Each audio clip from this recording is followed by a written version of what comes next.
I always aim to write songs that speak most immediately to my own church community, recognising that very few of my songs are likely to see much outside of the four walls of the church that I'm part of.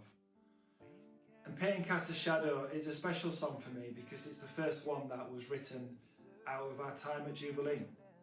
It came from one of our friends, Kath, who shared about something that God had been speaking to her and her husband Jason about. I'll let Kath tell you first and then I'll pick up the story. Jason and I went to Manchester last weekend for a weekend away. And we went to Audacious Church on Sunday morning. And they were speaking about the God of miracles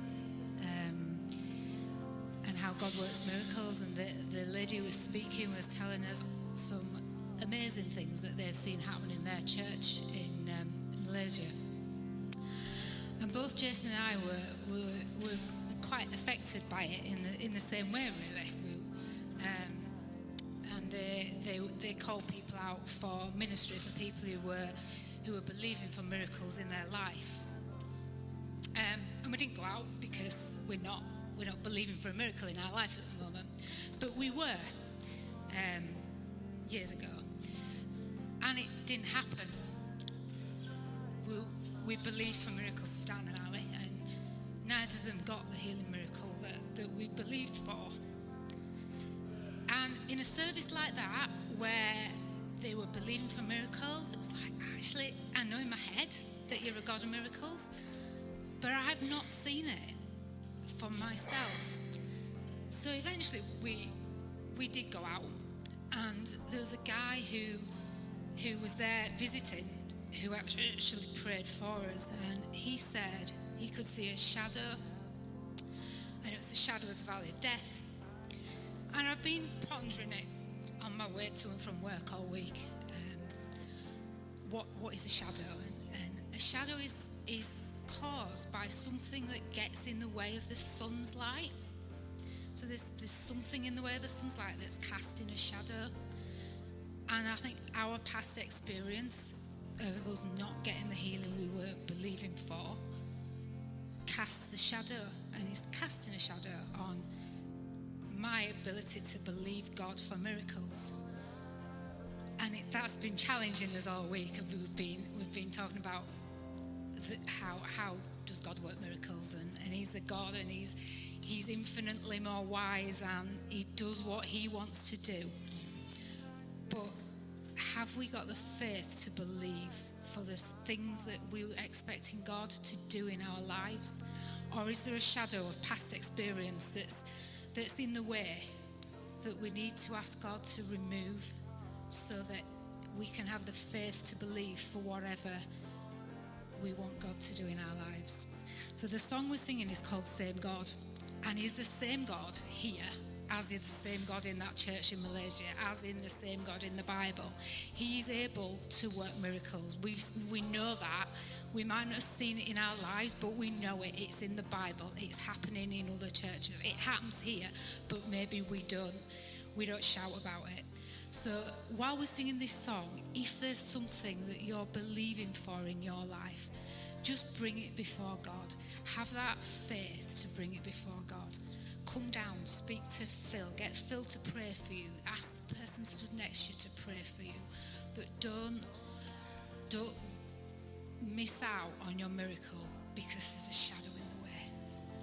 So Kath shared that the day that I was leaving to my annual songwriting retreat. I've tended to take the pressure off myself over the last few years and not head up there with a sense of a need to write something new, but rather use it as a time of refreshing, as a chance to connect with friends, as a chance to spend time refining and developing works that are in progress, but also remaining open to whether there's a new song that needs writing. I remember driving up there on the Sunday afternoon, and I started to wonder whether there was something within what Kath had shared that was the seed of a song. She articulated what I guess many of us have experienced at times: the sense of disappointment, confusion, uncertainty over an outcome that we simply can't understand. And then the impact that has on the next thing and the next thing. How it can push us further away from crying out to God because we can't get ourselves out of the shadow that is cast by our unresolved reactions to disappointment. One of my songwriting friends who was at the retreat is called Rachel, and she's well known for writing laments. And she speaks passionately about how there's a place for lament in our worship. The recognition that when we walk into a church on any given Sunday, for those who are going through tough times, the upbeat, celebratory worship just doesn't connect with them. In fact, more than not connecting, it feels in direct contrast to their lived experience at that moment. So for a church to have a broader repertoire of songs, some of which that, like the psalmist, cry out to God in desperation, full of questions, full of heartache, doesn't that give words to the experience that we all have through our lives and point us to a God who sees and hears? So it was fairly late into the retreat that this song started to take shape, and when it did, it came together relatively quickly. My starting phrase was the opening few words, "Pain casts a shadow," and I unpacked that both from my own experience and through that shared more recently by Kath. What I try to resist in this song is finding a resolution. Sometimes we manage to name some of the more difficult emotions, but we don't feel comfortable to sit with them for long enough. And so we end up talking about God resolving things and the song ends on a happy note. Sometimes our lives aren't happy. Sometimes we don't feel we have it in us to face another day. Sometimes it doesn't feel like there will ever be a resolve. But what I hope I found in the chorus is something of a determination that I think is what Kath talked about, and a determination that I think we find repeatedly in the Psalms. When I don't feel it, when I don't see it, I will choose to believe. Choose to believe that you are a good God. Choose to believe that there are things that I can't see and understand, but you do see, and you can bring me through. Choose to believe that however insurmountable this experience seems, you will walk me through it. But there's an unbelief that challenges every one of those thoughts, and that's where we pray for God to help us tackle them. So see the "Lord, I believe" in the chorus not as a confident declaration that without a doubt you know God has this situation in hand. Rather a deep down confidence and trust that even though you can't see it, He's working. I love it when people are willing to be vulnerable.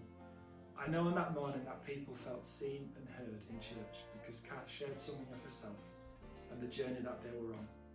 And hopefully this song can give words to others who are in a similar situation, where we can whisper out the words, "Lord, I believe," and start to banish the shadows cast by those past.